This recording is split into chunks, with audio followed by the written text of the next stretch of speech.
Karnataka German training technology centre KGTTI ನನ್ನ ಕನಸಿನ ಯೋಜನೆ ಇದು. ಬಹುಶಃ ಇಲ್ಲಿ ಕುಳಿತಂಥವರಿಗೆ ಎಷ್ಟು ಜನರಿಗೆ ಗೊತ್ತಿದೆಯಲ್ಲ ಗೊತ್ತಿಲ್ಲ.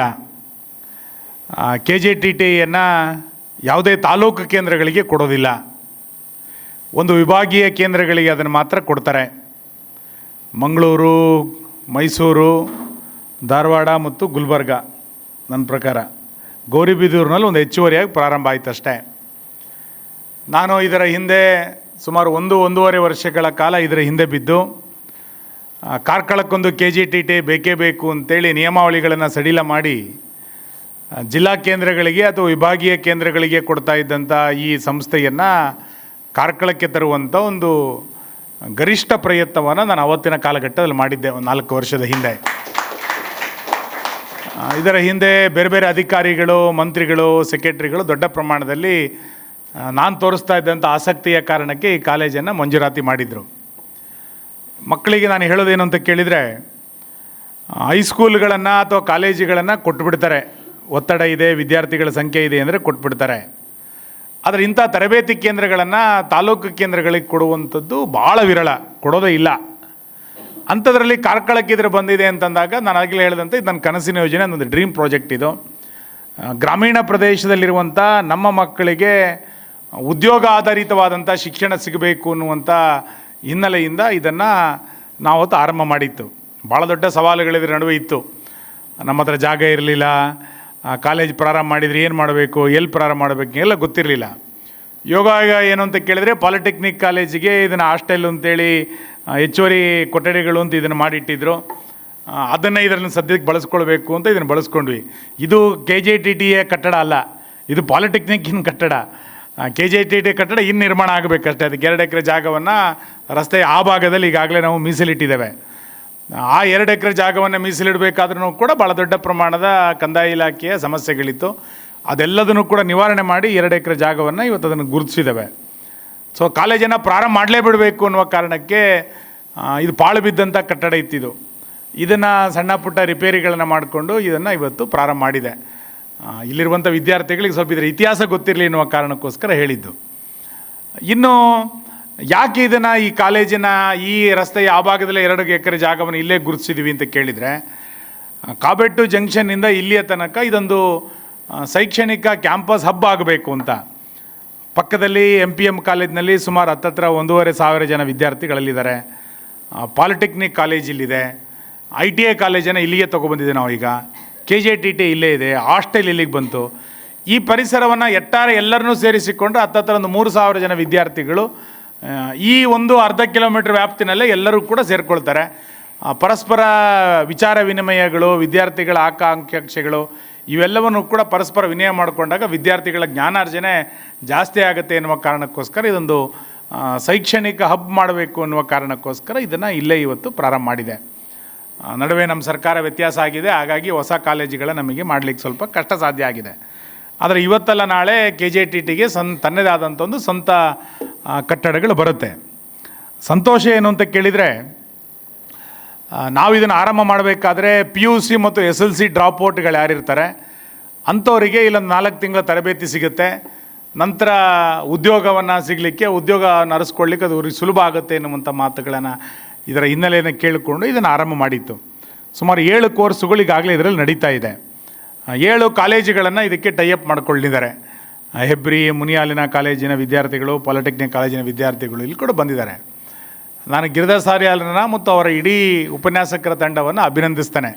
ಸುಮಾರು 318 ಜನರಿಗೆ ಈಗಾಗಲೇ ಪ್ಲೇಸ್ಮೆಂಟ್ ಆಗಿದೆ ಅಂತ ಹೇಳಲಿಕ್ಕೆ ನಮ್ಗೆ ಅತ್ಯಂತ ಖುಷಿ ಇದೆ. 1,000 ಜನ ವಿದ್ಯಾರ್ಥಿಗಳು ಓದ್ತಾ ಇರುವಂಥ ಈ ಕೋರ್ಸನ್ನು ಈ 4 ವರ್ಷದಲ್ಲಿ ಮಾಡಿರುವಂಥ ಸಂದರ್ಭದಲ್ಲಿ 318 ಜನರಿಗೆ ಪ್ಲೇಸ್ಮೆಂಟ್ ಆಗಿದೆ ಅಂತಂದರೆ ಸಾಮಾನ್ಯ ಸಂಗತಿ ಏನಲ್ಲ.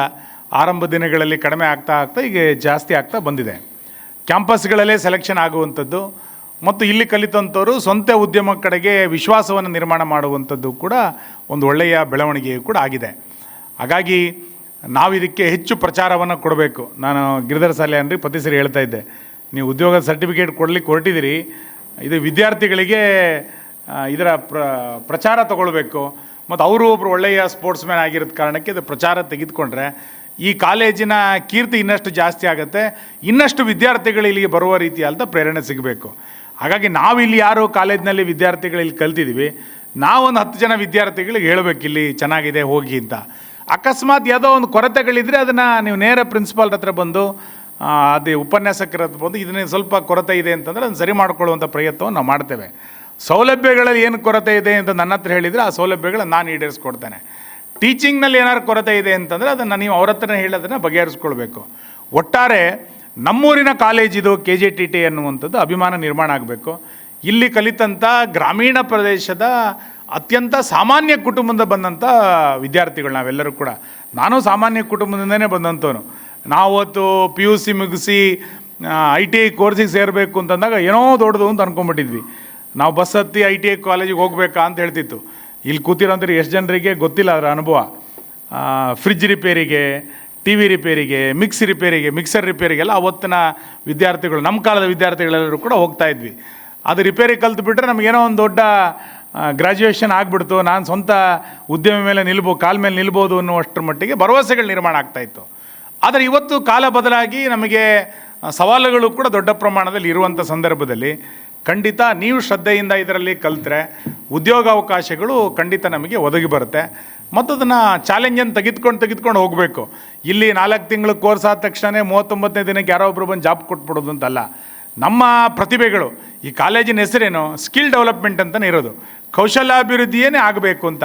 ಸನ್ಮಾನ್ಯ ನರೇಂದ್ರ ಮೋದಿಯವರ ಪರಿಕಲ್ಪನೆ, ಮೊದಲನೇ ಬಾರಿಗೆ ಸ್ಕಿಲ್ ಡೆವಲಪ್ಮೆಂಟಿಗೆ ಒಂದು ಮಿನಿಸ್ಟ್ರಿನ ಪ್ರಾರಂಭ ಮಾಡಿ ಆ ಸ್ಕಿಲ್ ಡೆವಲಪ್ಮೆಂಟಿಗೆ ಬೇಕಾದಂಥ ಯೋಜನೆಗಳನ್ನ ತಯಾರು ಮಾಡಿ ಇವತ್ತು ಪ್ರಾಥಮಿಕ ಶಿಕ್ಷಣದ ತನಕ ನೀವು ಪ್ರೈಮರಿಗಳಿಗೆ ಹೋಗ್ಬಿಟ್ರೀಗ ಅಟಲ್ ಟಿಂಕರಿಂಗ್ ಲ್ಯಾಬ್ ಅಂತೇಳಿ ಬಂದಿದೆ. ಮಕ್ಕಳು ಪ್ರೈಮರಿನಲ್ಲೇ ಮೆಕ್ಯಾನಿಕಲಿಗೆ ಸಂಬಂಧಪಟ್ಟಂಥ ಟೆಕ್ನಾಲಜಿಗೆ ಸಂಬಂಧಪಟ್ಟಂಥ ಸಂಗತಿಗಳನ್ನು ಜೋಡಿಸುವಂಥ ಪ್ರಯತ್ನವನ್ನು ಅಟಲ್ ಟಿಂಕರಿಂಗ್ ಲ್ಯಾಬ್ ಮುಖಾಂತರ ಸ್ಕಿಲ್ ಡೆವಲಪ್ಮೆಂಟಿಗೆ ಕೇಂದ್ರ ಸರ್ಕಾರ ಯೋಜನೆಯನ್ನು ಕೊಟ್ಟಿದ್ದರಿಂದ ಇವೆಲ್ಲವೂ ಕೂಡ ಲಾಭ ಆಗಿದೆ. ಇವತ್ತು ನಮಗೆ ಗೊತ್ತಿದೆ, ನಾನು ಇದರ ಬಗ್ಗೆ ಭಾಷಣ ಮಾಡಲಿಕ್ಕೆ ಬಂದಿಲ್ಲ, ಎಷ್ಟು ದೊಡ್ಡ ಪ್ರಮಾಣದ ಸವಾಲುಗಳು ಬಂದಿದೆ ಅಂತ ಕೇಳಿದರೆ AI ಬಂದುಬಿಟ್ಟಿದೆ. AI ಅಂದರೆ ಗೊತ್ತಿದೆ ತಾನೇ, ಎಲ್ಲರ ಮೊಬೈಲಲ್ಲಿ ಇದೆ ಅದೀಗ. AI ಬಂದುಬಿಟ್ಟಿದೆ. 100 ಜನ ಮಾಡುವಂಥ ಕೆಲಸವನ್ನು ಒಂದು AI ಮಾಡಿಬಿಡುತ್ತೆ. ಇದ್ರ ಪರಿಣಾಮ ಎಷ್ಟು ಒಳ್ಳೆಯದಾಗುತ್ತೋ ಅಷ್ಟು ಉದ್ಯೋಗವನ್ನು ಕಸಿದುಕೊಳ್ಳುತ್ತೇನೋ ಅನ್ನುವಂಥ ಭಯ ಇದೆ ಇವತ್ತು ನಮ್ಮ ನಡುವೆ. ಇಂಥ ಸಂದರ್ಭದಲ್ಲಿ ನಮ್ಮ ಜ್ಞಾನಾರ್ಜನೆಯನ್ನು, ನಮ್ಮ ಸ್ಕಿಲ್ಲನ್ನು ಅಭಿವೃದ್ಧಿಪಡಿಸಬೇಕಾಗಿರುವಂಥದ್ದು ಭಾಳ ಚಾಲೆಂಜ, ಭಾಳ ಸವಾಲು ಇವತ್ತು, ಭಾಳ ಅಗತ್ಯ ಇದೆ. ಅದಕ್ಕೆ ಬೇಕಾದಂಥ ಒಂದು ಮೂಲ ಅಡಿಪಾಯವನ್ನು KJTT ನಮಗೆ ಹಾಕ್ಕೊಡ್ತಾ ಇದೆ. ನಾವು ಇಲ್ಲಿ ಕಲಿತಂಥ ಸಂಗತಿಗಳನ್ನು ಇಟ್ಕೊಂಡು ಒಳ್ಳೆಯ ಉದ್ಯೋಗದ ಕಡೆಗೆ ಹೋಗಬೇಕು. ಇಲ್ಲಿ ಕಲಿತಂಥವ್ರು ಇನ್ನಷ್ಟು ಅಭಿವೃದ್ಧಿಯನ್ನು ಕಾಣಬೇಕು. ಬೇರೆ ಬೇರೆ ಕಡೆಗಳಲ್ಲಿ ಹೋಗ್ಬೋದು. ಇದನ್ನು ಹೋಗುವಂಥ ಪ್ರಯತ್ನವನ್ನು ನೀವು ಮಾಡಿ, ಇನ್ನೂ ಬೇರೆ ಬೇರೆ ಕೋರ್ಸ್ಗಳು ಬೇಕು ಅಂದರೆ ಅದನ್ನು ತರುವಂಥ ಪ್ರಯತ್ನವನ್ನು ನಾವೆಲ್ಲರೂ ಕೂಡ ಮಾಡೋಣ.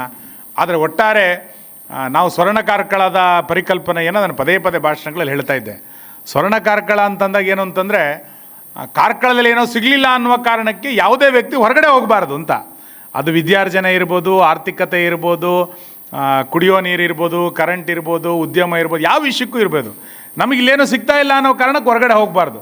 ಅದಕ್ಕೆಲ್ಲದನ್ನು ಕೂಡ ಇಲ್ಲಿ ಒದಗಿಸ್ಬೇಕು ಅನ್ನುವಂಥದ್ದೇ ನಮ್ಮ ಪರಿಕಲ್ಪನೆಗಳು. ಈ ಹಿನ್ನೆಲೆಯಲ್ಲಿ ಎಲ್ಲದನ್ನು ಕೂಡ ಜೋಡಿಸುವಂಥ ಪ್ರಯತ್ನವನ್ನು ಎಲ್ಲ ಗ್ರಾಮಗಳಲ್ಲಿ ನಾವು ಮಾಡ್ತಾ ಬಂದಿದ್ದೇವೆ. ಅದರದೊಂದು ಕೂಸು KJTT ಇವತ್ತು ಚೆನ್ನಾಗಿ ಬರ್ತಾ ಇದೆ. 318 ಜನರಿಗೆ ಇವತ್ತು ಕೆಲಸ ಸಿಕ್ಕಿದೆ. ಅಷ್ಟೇ ದೊಡ್ಡ ಪ್ರಮಾಣದಲ್ಲಿ ಕೆಲವರು ಸ್ವಂತ ಉದ್ಯೋಗಕ್ಕೆ ಹೋಗಿದ್ದಾರೆ ಅಂತಂದರೆ ಒಳ್ಳೆಯ ಸಂಗತಿ. ಇಲ್ಲಿ ಕೂತಿರುವಂಥವ್ರು ಆತ್ಮವಿಶ್ವಾಸದಿಂದ ಹೊರಡಬೇಕು. ತುಂಬ ಜನರು ನೋಡ್ತಾ ಇದ್ದೆ ನಾನು, ಸರ್ಟಿಫಿಕೇಟ್ ತೊಗೊಳ್ಬೇಕಾದ್ರೂ ಒಂದು ಖುಷಿ ಇಲ್ಲ, ಏನೋ ಕಷ್ಟದಲ್ಲಿ ಅದೇನೋ ಒಂದು 20 kg ಭಾರ ಇದೆಯಾ ಅನ್ನೋ ರೂಪದಲ್ಲಿ ಬರ್ತಾಯಿದ್ರಿ. ಸ್ಟೂಡೆಂಟ್ಸಿಗೆ ಈ ಏಜ್ನಲ್ಲಿ ಆತ್ಮವಿಶ್ವಾಸ ಅನ್ನೋದು ಭಾಳ ಇಂಪಾರ್ಟೆಂಟು. ಯಾರಿಗೆ ಸೆಲ್ಫ್ ಕಾನ್ಫಿಡೆನ್ಸ್ ಇರೋದಿಲ್ವೋ ಅವರನ್ನು ಏನನ್ನೂ ಮಾಡಲಿಕ್ಕೆ ಸಾಧ್ಯ ಇಲ್ಲ.